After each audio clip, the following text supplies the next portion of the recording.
newrepublic.com, yesterday by Alex Finley, and it's titled, "Russia is Buying Politicians in Europe. Is it happening here too?" This is very troubling. Right now, in Europe, there's a bunch of European politicians who have been busted for being paid, literally taking money in exchange for spreading anti-Ukraine and pro-Russian propaganda. This was busted open by Czech media, by a media organization inside Czechoslovakia, and it turns out that the whole thing was orchestrated by a Ukrainian oligarch, a pro-Russian Ukrainian oligarch by the name of Viktor Medvedchuk. And politicians from Germany, France, Poland, Belgium, the Netherlands, and Hungary have all been busted for being paid directly with cash or through cryptocurrency for promoting Russian propaganda in Europe. These are not just troll networks and stuff like that. These are actual human intelligence operations. He notes operatives of Russia's security services met with politicians, journalists, activists, and other influencers and paid them to carry out certain tasks. Last year, the Organized Crime and Corruption Reporting Project revealed that politicians in Germany, Italy, and Cyprus were paid by Russian operatives to introduce legislation literally written by Russian intelligence officers. They also uncovered examples of parliamentary staff members, party activists, and members of think tanks publishing articles in European press outlets under their name, while the articles were actually written by Russian handlers. One activist from Austria even complained to his handler about the quality of the article that he had to put his name on.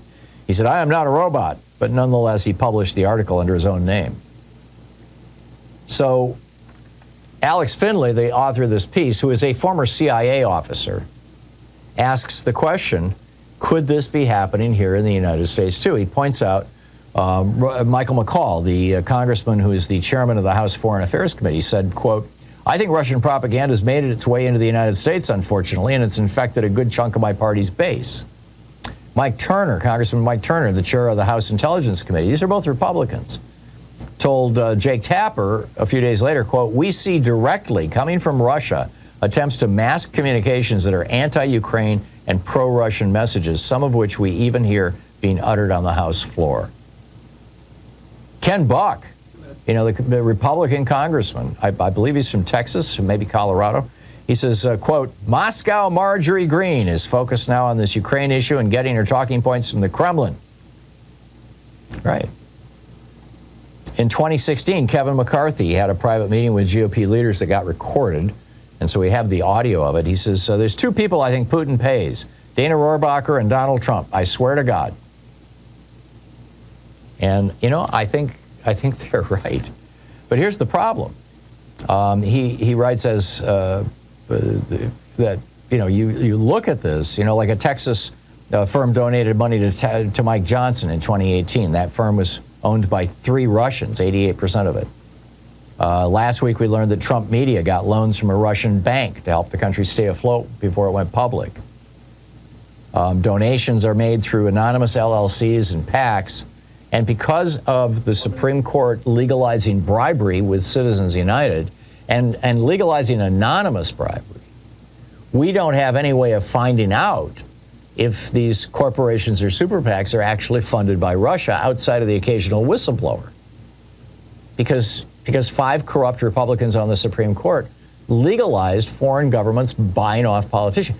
In John Paul Stevens, in his dissent in Citizens United in 2010, in that dissent, he uses the example of Tokyo Rose. Tokyo Rose was the Japanese propagandist who was constantly on the radio telling American pilots, "Yeah, don't worry, we're going to win. You just go home, everything." And he says, John Paul Stevens, in his Citizens United dissent, he was on this, Associate Justice of the Supreme Court. He said this decision would have legalized Tokyo Rose. And here we are. You got another one, this is Hungary's Center for Fundamental Rights. It's funded by Viktor Orban. And twice now, they've funded CPAC conferences in Budapest. This is, again, an organization heavily tied to Putin's Russia. So it sure looks like many Republican politicians maybe actually literally getting money from Russia in exchange for saying the things that they're saying right now, trash talking Ukraine and promoting Donald Trump.